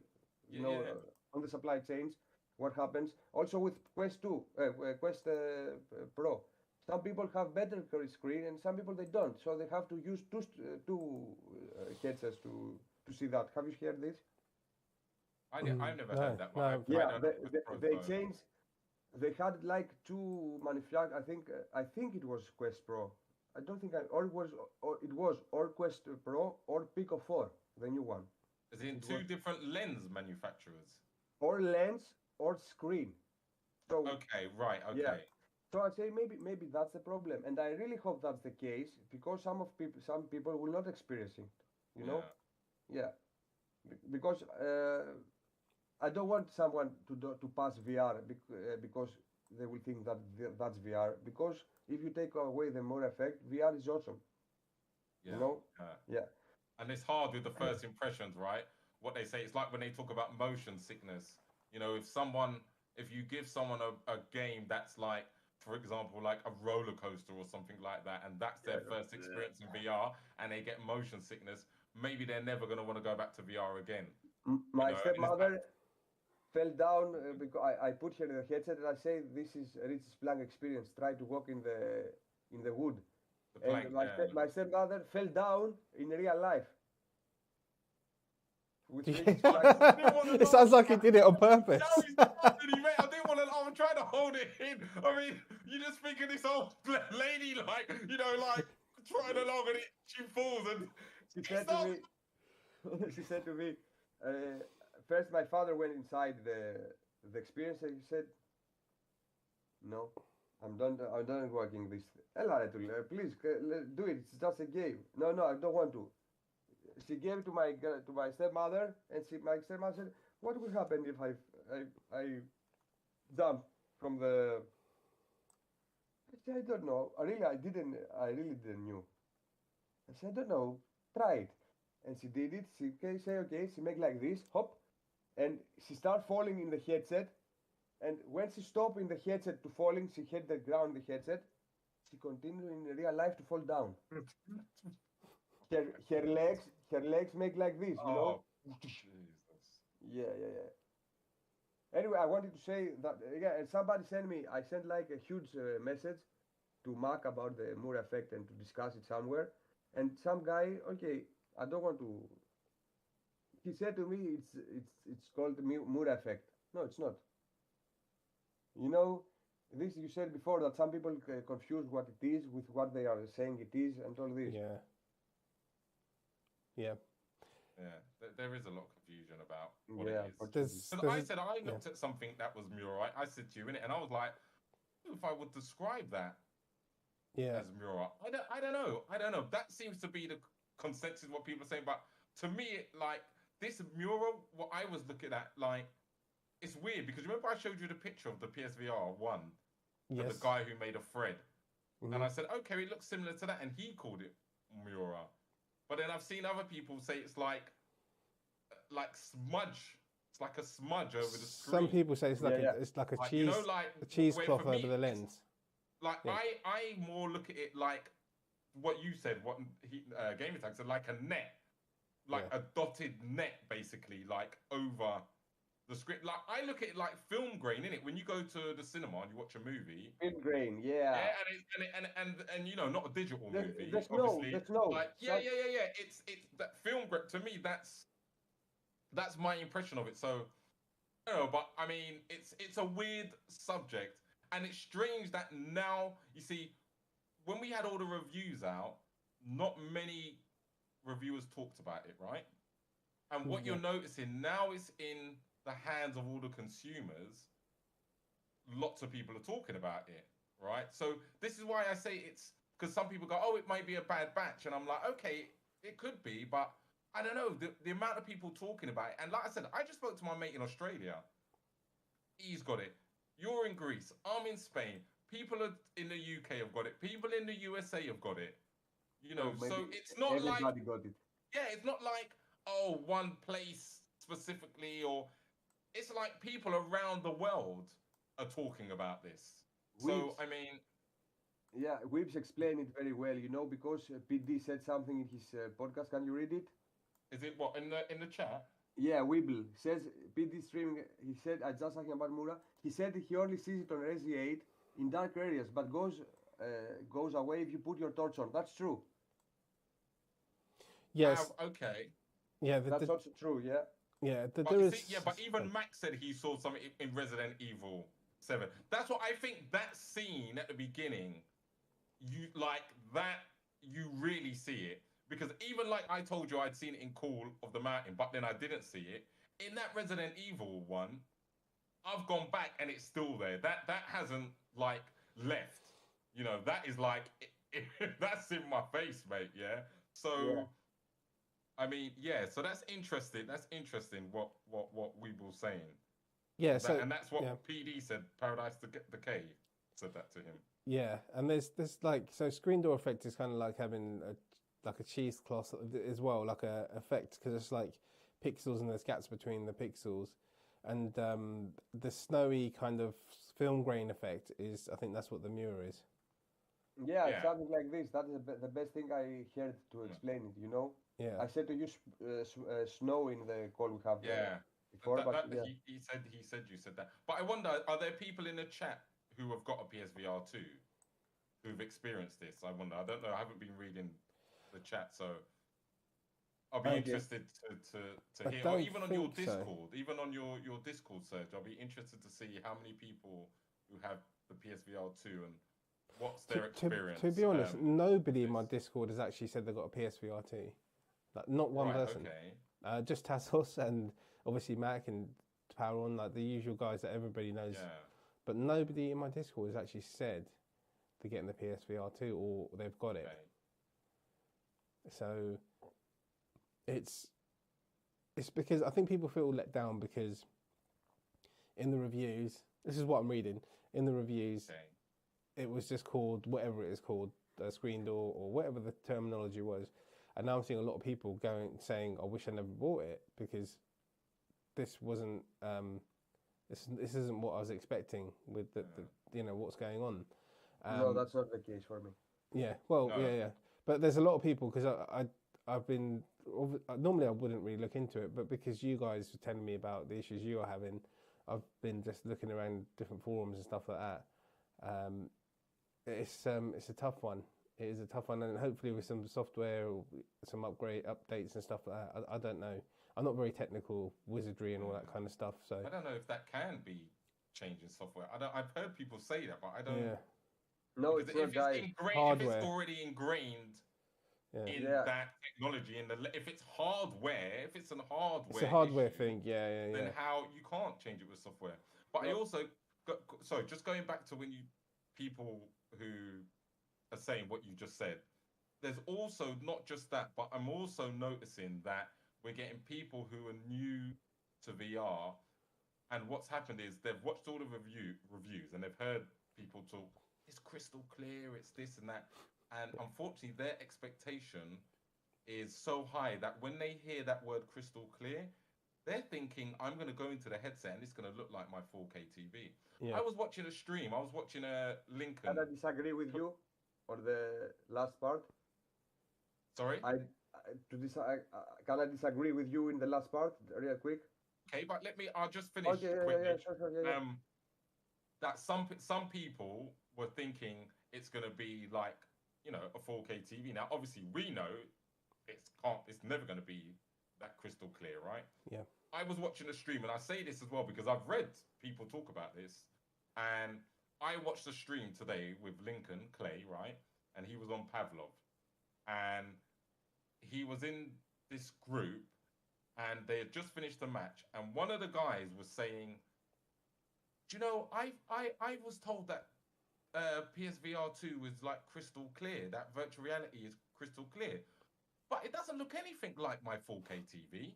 Yeah. 4K TV looks so much better. And I've seen people say this, that's another part of what's going on as well.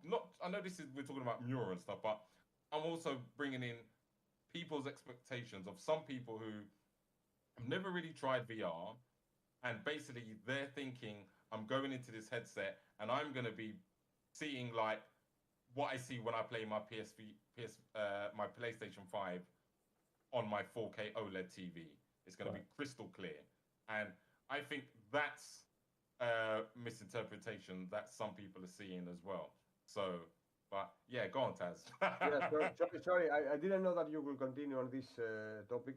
But you're absolutely right about it will never be like a 4K TV. When I heard 4K, I didn't say that. I didn't thought that it would be like this, but a lot of people will have this idea, But when we heard a lot of famous VR YouTubers to say about the screen and all this in the beginning, that probably they were under NDA even when they first tried the headset 4 months ago,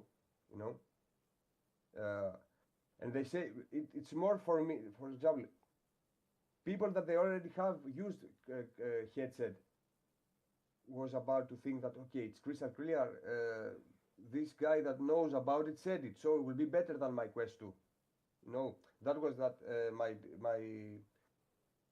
I disagree that for newcomers, if you say it's crystal clear, that they will check, for example, gamer tag and say, I don't know if he said crystal clear. I'm giving an example, okay? And he say it's crystal clear, and I haven't used a headset, and I put it on and say, okay, that means crystal clear. For people that they already knew that what the headset is, and somebody that it's that some people that they are famous in our community said that it is crystal clear, and we try it, we were disappointed fully. For someone that is newcomer, yeah, it will not be disappointed. But if this someone think that he will have a 4K monitor in his the clarity and the visual will be like this, yeah, okay, that's then he will be more disappointed than everyone else. Yeah, yeah. That's what I'm seeing. That's. There's some people who, like, they're misinterpreting what reviewers have said, because when they're talking as well, most of these reviewers, yeah, they are talking to new people, but they also talk to people who have tried VR, right? You know, so I've seen, some people who thought, oh my god, I thought I was going to see this crystal clear, you know, 4K 7, for TV, example. you know, so. But I think there's just so many different variations of what people's idea of what PlayStation VR2 is and what's going on. It's a juggling kind of thing, yeah? Yeah. But definitely for me, the Mura, and there are more people talking about that than anything. Like that's the main thing I'm seeing talked about. Not every single person talking about it, don't get me wrong. And I also think it's a difficult conversation, right? Because you're getting people who are like so dedicated and you know, in love with PlayStation, in love with the PlayStation VR, and maybe they feel that if someone makes a critique about the PlayStation VR2, then that person is automatically they're a hater or they're lying. I've seen it. I've seen, right? People who were making fair criticisms, right? Fair criticism that I could look at and go, okay, it's a bit fair. And people are commenting like, you're lying. You ain't even got the PSVR2. Don't listen to this person. They're a troll. Get them out of the group. Yeah. And I think that's another problem, right? Right now, what we're seeing in the VR space is how communities are kind of, there's like this me versus you, Quest versus PSVR2, or PSVR2 versus this, and I'm in this group, I have this headset, and we're better than you. And whatever you try and say, nah, it's not better. Like, there's no camaraderie. Like there's like, where's the togetherness saying that, hey guys, we all got a VR headset, right? We all love VR. We all want VR to succeed. Yeah. The better one VR headset does, it helps everyone. Look at what the Quest 2 done for VR. Yeah. It done amazing for VR at the end of the day. No matter what you may talk about our graphics or whatever, even when I talk about the standalone graphics, it's sitting over there, I don't play it. Listen, I fucking respect, sorry for the swearing, I respect what the Quest has done for VR. My mates who never knew about VR got into VR. My mate's kids, my mate over Christmas, before Christmas came, my mate messaged me up and was telling me, oh, my kids want this VR, Jason. I don't know what it is, you know. And I goes, what do they want? He goes, a Quest 2. And I explained everything to him. He's my age. He's a grown man. He plays it more than the kids. Yes, he rang me up one night and was like, I've just finished Resident Evil 4, Jason. It was amazing. He was like a kid, you know. So that for people who have never tried it before, don't know about it, when they play the Quest, it does wonders for VR. So, I mean, listen, we're all here. We all want VR to succeed, right? We all want it to be. Now, but truth is, I'm a flat gamer, as people would say. I love flat gaming. I play more flat gaming than VR. I love VR though, but at the end of the day, I want VR to succeed. I want to get good games. I want the best games to be out there. That's going to keep me in my headset. You know, if I can get a God of War, if I can get an Uncharted, if I can get a Spider-Man, like that for me will be amazing. So give me good games. Everyone join together. Let's all fight to make better games, for developers to make better games for VR, to keep us all interested in. And that's the main thing, because we've seen the lows, right? We've seen how at the beginning of Quest 2, like everything was like shooting up the roof, right? People making videos of Quest 2, like the views were just out of this world, banging on back. But then we've seen the lows, right? When did we see the lows? When there was no real games coming out, right? After the few exclusives, Resident Evil 4 and stuff like that, you saw it kind of went a bit down and went a bit down and went a bit down. What's happening now? PSVR2's come. Bam! Views go straight back up. More videos talking about VR. Resident Evil 4 comes to PSVR 2. Resident Evil 4 comes, and that's a rebuild, right, from the ground up. Listen, there could be amazing things ahead. So, listen, everyone just needs to stop arguing, stop trying to go, hey, the VR headset I've got is better than your VR headset. Listen, they've all got good points, they've all got bad points. What brings us all together? It's a VR headset. We all play VR, we all love VR. That's the main thing. If we can get a game that goes to other headsets, then it's great for everyone. I mean, I love exclusivity though, don't get me wrong. I'm a PlayStation guy, right? We've got like the best exclusives on PlayStation. So, but at the end of the day, I understand, for it to grow, everyone's got to get a piece of the pie, right? At the end of the day. But listen, PlayStation, I suppose, is always going to have some games that are probably always going to be exclusive to PlayStation. I presume that, yeah? Especially now because they want people, PlayStation, Sony want people in that ecosystem. But as we've seen with the flat games, eventually games will move on. Look at Steam. What's just come out? The Last of Us Part 1 just come out on Steam. They've got the Uncharted, they've got God of War, Spider-Man. So all these PS5, all these PlayStation exclusives are eventually going to PC. So we will probably eventually see the same when it comes to virtual reality.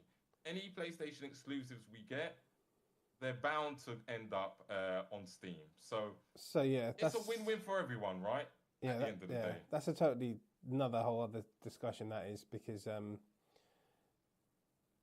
PlayStation they've started putting more stuff on Steam, and they're going to do that even more. And I think, like, if you bring, like, this is a totally different discussion, but Half-Life to the PS5, then PS5, like Horizon or some game, they're going to have to work together on who's going to have what and share games.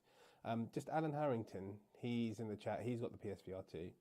He said he got the PSVR2 and it has a cheesecloth screen door effect for real, for sure. But he said he's sure he'll get over it, but he bought it for the exclusives. So that was answering to your question there. And that's the problem. It's not screen door effect. It's the Mura. So screen door effect, I haven't noticing at all. No. But this is what I'm saying about the confusion with people. Yeah. So we are all seeing this same thing, but people are calling it different things. But he hit the nail on the head, right? He sees it, but in his mind, he's like, it's about the games. Like, I can live past that if you give me good games, and I can get immersed in that world. Listen, there's always going to be a sacrifice in some things in life, right? So, hey, maybe, it's got this effect. Yeah, it can be annoying and distracting, but you know what? If you give me a good game that I'm really going to sink my teeth into, I can live with that. It's fine. Did you mind, sorry, that Horizon, it's like for newcomers, a game for newcomers. The battle, the no jump. But that's hard. But see, this is another thing, right? You've just said something that made me think, because Call of the Mountain is not a game I would really tell a newcomer to go to. It's 90% climbing. Do you really want a newcomer climbing and looking down and going, oh, wow, vertigo, and especially, and which we didn't really talk about, which Taz talks about earlier on, I haven't mentioned it, but this reprojection, mate. Yeah. I tell you what, right, I've been in VR since April 2017, right? I've only ever once felt motion sickness, and I felt it for maybe about 5 minutes, and that was Robinson's The Journey. One day I was playing it. The first game I ever played, but when I first tried it, I was fine, but I wasn't on it for long. Then when I actually tried it for a bit longer, I started to get a headache. And I know because the frame rate was really bad in that game. I started to get a headache. I took the headset off, and then I was fine. That's the only other time.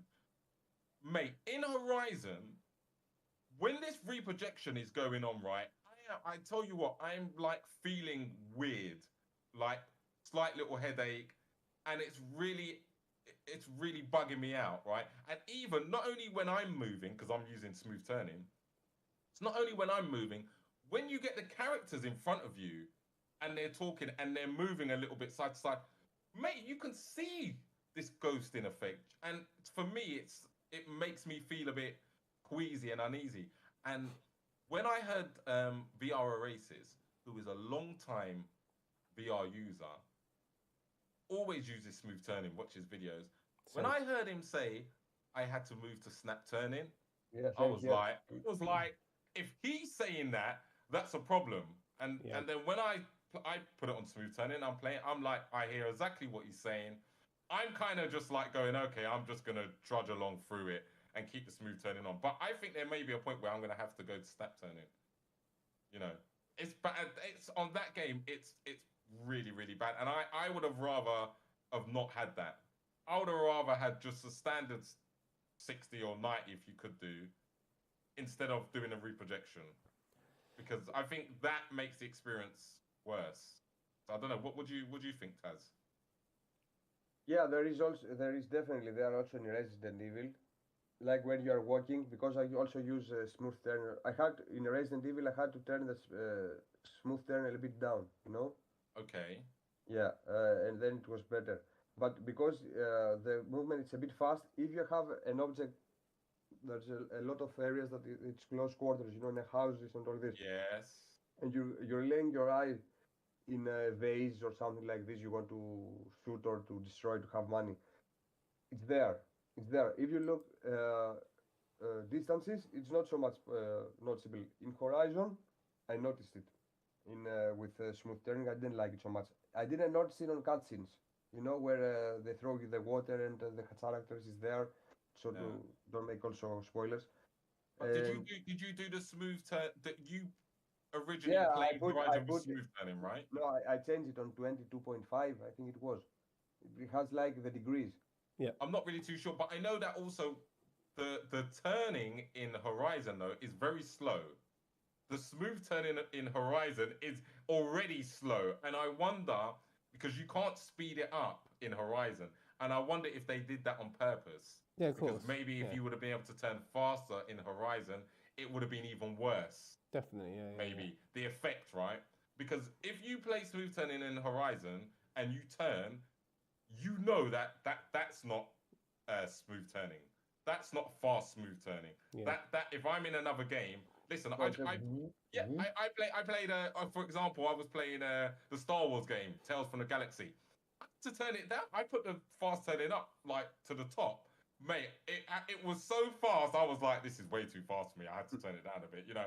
So, but in Horizon, it's like the opposite. It's like, this is slow, and even when it's slow, you're seeing that and it's like this hazy. Like I was like, whoa, like it's so weird because that's their game, right? That's meant to be the system seller, right? Horizon, the flagship game. This is the only exclusive that was built from the ground up for PlayStation VR2.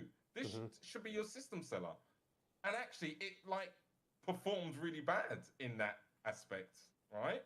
And that you have to go to snap turning if you want a better experience in the movement. So it's strange. I don't know. It's weird the decisions they made. Also, the slow walking, very slow walking. Yeah, it's like Alex, a little bit slower. It's strange. I don't know why I don't know. It's strange because that game they could have done so much more. But the truth is, what everyone's talking about is GT7. That's the game everyone seems to be like raving about. I think that's what everyone is. The people are just giving reviews on saying it's just Gran Turismo 7. There's some comments here, so we'll get back to that in a second. Do you want to go through the comments? It'd be nice to hear what people are saying. Paul from the going out to the comments. And not all the stuff you've been putting. Right. So Paul from the VR Realm. Hey Paul, how you doing? Thanks for jumping in. I know you very busy boy. Check him out on Twitch, guys. I will link his channel down below actually on Twitch. Link it in the description. So the problem is, for so long now, VR has gone LCD, and that has its benefits. So the use of OLED is throwing people off. But as someone who has always championed OLED, I am used to Mura and can look past it easy. Okay. Alan Harrington, who has a PSVR2, says Horizon appears to have a soft focus too, or am I wrong? A soft? Soft Soft focus. focus. Yeah. What he means? Uh, Sorry, Alan. What? Yeah, if you could reiterate what you Yeah, meant yeah, by he that, said. Alan. Yeah. And just, yeah, I think they're the main ones that have stuck out. Everyone's just chatting amongst themselves and that. Apparently, I've got an iron stomach. Yeah. I think Paul makes a good point because when you look at what happened at first, right? You had what was the first OLED? Was the Vive, right? I think. He said not. The Yeah. Vive that, yeah, you know, so we're going back a long time. And back then, obviously, they realized that cost efficiency, it was just easier to just put in the LCD screens, right? Mm-hmm. So if someone's used to the OLED, they're used to the Mura effect. They've already kind of trained their brain to kind of go, okay, I know it's there, bam, it's gone. Then that makes sense what he's saying. Because we know, at the end of the day, we know the OLED is, in a way, a better screen, right? We want the OLED screens, you know. But, for example, like, none of my, you know, the Quest 2, the Valve Index, did the PSVR 1, that didn't have OLED, did it? No. Yeah, it has OLED. They have OLED, right? But do you know? No, do you know what was throwing me off? It's because they use different lenses. Because they had version 2. No, they had aspheric lenses in them. They had the clear lenses, right, in the PlayStation One. Mm-hmm. They weren't using the ringed Fresnel. I think so. Yeah. I think so. One. Yeah, they were. Yeah, aspheric. They were clear. They were clear. Remember, yeah. But yeah, going back to what Paul said, I think he makes a good point about if you're used to OLED, you're used to seeing it, and for you, the trade-off is, hey, I can understand that. I'm gonna go with the OLED. So, but yeah, I personally, you know, from someone who's been using the G2 and the Quest 2 and the Valve, you know, going to the OLED, it was, yeah, that mirror just really hit me. I don't remember it on Quest 1. I have to open it again to light it up, you know, to turn it on. To see if that's the case on a PCVR game. For the Quest 1 or the Rift? The Quest 1. Quest 1, right, okay. I never had one of those, I don't know. Did you have a Quest 1, Serge? No, I got on with I started with the PSVR. Yeah, okay. Yeah. Then I think but you know what? I think a lot of people, right, probably started their PSVR journey on a PlayStation VR. Because if you think back then, you mean VR, the VR journey? You mean? Yeah. So the VR journey. Because back then, you know, VR headsets were really expensive, and you needed a really good PC, right? I mean, I wasn't even PC gaming back then, so I don't really know. But obviously, later on, I've like read stuff about it, and to be honest with you, it sounds like it was a very, very. It still now is expensive thing to get into, right? But back then, it was even more expensive and more of a niche as well. And the PlayStation VR 1 was more accessible because of the PlayStation, because they had millions and millions of users, right? So I think, yeah, that was like a gateway for a lot of people to get into VR. Yeah, I've got fond memories of the PlayStation VR. Like I say, that got me into VR, and I just I think about those days, and yeah, it was amazing. Yeah. That wow factor. I missed the wow factor. Yeah, but that goes, doesn't it? That goes. Yeah. So let's catch up with comments and we'll wrap up.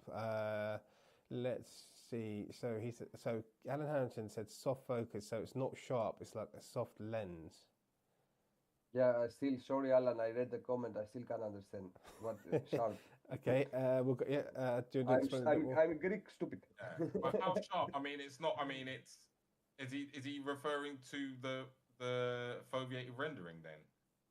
Let's see what he says. Yeah, let's see what he says. And then Paul from the VR Realm, he's used Vive for so long because he sticks to OLED, and they only removed them for the Vive Pro, so he's stuck with HTC. Yeah. So he didn't really play PC games at all. PSVR was my gateway, his gateway too. Yeah. So I went PSVR, Rift S, Hold on, sorry, say Quest that again. He said his gateway. was Sorry. his gateway drug was the PSVR1. So we Ah, all started right. at the same kind of time. Like we all got into VR on the same kind of thing. Okay. So I presumed he started with the Vive. Um, No, I only say that because he talked about the OLEDs basically. yeah, So I yeah, would yeah. presume, but okay, maybe he got one later. But You can check out my podcast yeah. with them guys on my channel, Paul from the VR Realm. We did do it behind the VR Oh, headset. brilliant. Tasos, do you have anything else you wanna say before we finish? No, thanks for having me, mate. And I'd like to share my opinion. And I'm happy because if it was from like only me had this problem, and maybe Sony wouldn't see it, you know. So maybe in the next iteration of PlayStation VR, we'll have the beautiful pancake lenses and all this. But I'm really happy it will boost the community. As you say, PSVR one had a lot of people coming to VR, you A know. lot, yeah. Also, for if you are a PlayStation VR user and you don't have nothing else, go for it. It's no brainer, as someone said. It's gonna blow your mind. It's gonna be the best Yeah, experience you've had yeah, in yeah, virtual reality, right? yeah. You're gonna be amazed, and you've got the games as well. You know, you've got what Some do of you it. want? First person shooter. You got it, Pavlov. What do you want? A Survivor? group, yeah, group. With you want to hang out with your mates and kill some zombies after the fall. Yeah. You want a single player game? Call of the Mountain. You know, I mean, there's that you've got a lot. You've got a lot to. It's getting expensive, mate. I'm telling you. I've already spent a fortune on games that I've got already. Yeah, But I I know. mean, I'm invested in this PlayStation ecosystem. I want it to work. So, and I Yeah. want to try out what the games look like as well, especially with the controllers with the haptic feedback. Yeah. So, yeah. If Yeah, you ain't got Alan. one, buy one. Sorry, Taz. No, sorry, I interrupted a lot. Alan answered, and yeah, it is a sharp. He said, I just think it's not a sharp picture, like when photos of models have soft focus. No, I believe the picture is it's pretty sharp if you are still staying still. If you are moving, maybe in some games you have these tiny reprojections like this. You know, your hand will be like this, double in some occasions. But the picture is sharp. Only the Moore effect. It has to do with the lens. It's like imagine that here is the lens, and there is dirt, not dirt like. Okay, that's Alan. So the picture it's sharp. The picture nobody can. I don't think that any of us believe that the picture is not sharp inside the Yeah. headset. Yeah, and he's asking about whether Quest Pro LCD with local dimming is better than OLED with Mura. I don't think any of us have a Quest Pro. That's the thing. No, I can't. No. No. So we couldn't answer that. Maybe I don't actually know. Maybe one or two people that have one. Did you have anything else to say, Jason, before we wrap up? No, I'd say thanks for having us, and it's been a good conversation. And I just want people. I think we've already made it clear that we love the PlayStation VR2. I mean, Yeah. I don't want people to turn around because we had the discussion because some people they get really upset, right? When you have a criticism of a device, but we want it to succeed. Yeah, we want PlayStation VR2 to be in millions of households. Yeah. I want to be able to go online right now and play with abundance of people. I don't want to go into a lobby and it be dead. I want it to last. I want developers to want to make games for this platform. I want it to succeed, and I'm fully immersed in this ecosystem. And though I have my complaints, at the end of the day, I still love my PlayStation and I love the PlayStation VR. I love the experience I can get. I'm looking forward to playing GT7 with Mac and all the rest of the guys. I'm looking forward to playing Pavlov with people, but I think we do need to address this because there's a lot of people out there who are seeing what we're seeing and they don't know what it is. Maybe they're worried. I don't know. But the truth is we can all still have a good time, yeah? It's a pain in the ass, but we can all enjoy VR even with it there. So that's what I want to say. We're not here hating on the PlayStation VR2. We all want it to succeed, yeah? And you can see from me, you can see from Taz the love we have for VR at the end of the day, So please, if no one take it personal. Don't think we don't want you to buy PlayStation VR. We want you to. If you've got the money and you can afford it, do it. You're gonna have a great experience, and that's all I've got to say. Yeah, I'm the same. I want to go and play some PlayStation VR now when we get off. Yeah, I have the will. I have the will. Yeah? I wanna. You're gonna love it, Taz.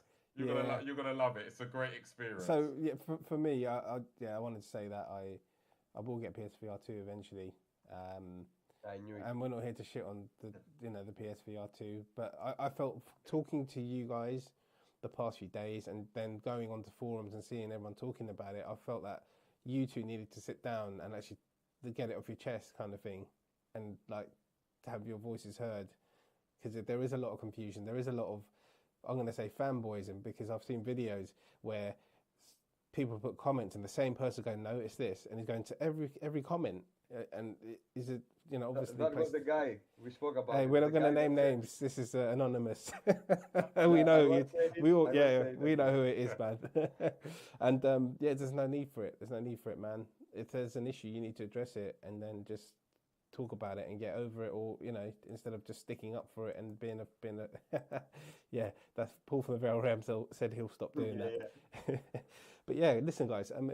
If you I'm going to link your channels down below. So Tasos got a VR channel. Jason's got a VR channel. Yeah, Jason, I need your link actually. Jason's got a VR channel too, and it's a gaming channel. I ain't posted for a while, but I will be you're posting. I will start posting gonna. soon. So I will be back posting. Yeah, Jason spent thousands of pounds on kit that he keeps in the box for years. Tell everyone how long we've had this mic for. Bruv, I buy it all second hand for cheap. I'm just telling him it's the first time I've used my mic. Sergio's like, oh, that's a nice mic. I said, mate, it's the first time I've used it. I've had this mic for probably about 2 years. It's a really good mic. But to be fair, what it is I normally just use my the wireless Go. But for this, because we're doing like this type of podcast, I thought I'll use this one, and I'll be using it more often. It's very good quality. It's a really good quality mic. It is very good quality. So I just want to say thanks, guys, for coming on. Thanks to everyone for watching. If you're new here, consider subscribing. I'm almost at 1,000 subs, so that's like a big milestone. Get him to 1,000 subs so we can be members. So we can start giving this guy €2 a month. Come on,